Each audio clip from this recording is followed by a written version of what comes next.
กาเดียว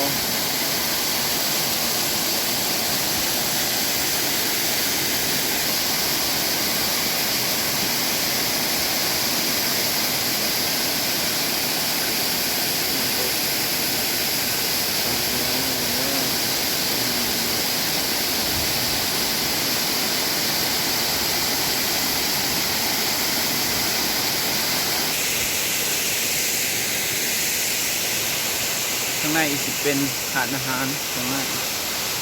แต่ว่าที่เขามาในมื้อนี้รู้สึกว่าหาดก็จะปิดบ่ปรากฏเป็นคนอยู่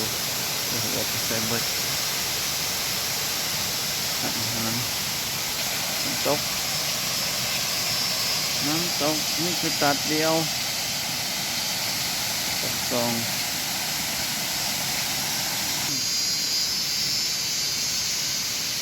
เนาะ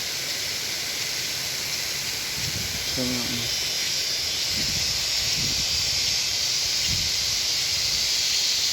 ธรรมศาสตร์สวยงามหลายมีป่าไม้อ่อนหอมเลยคือตัดเดียวเลย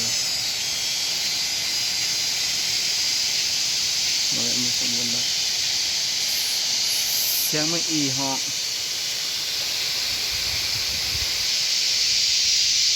ว้าว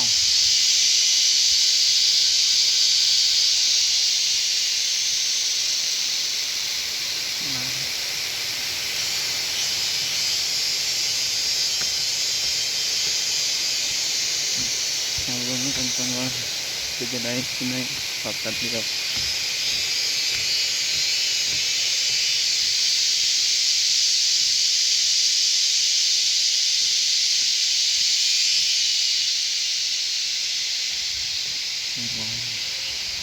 วิวงามเลยจังบรรยากาศอยู่ที่ตัดเดียวปากซองซุ่มเย็นดี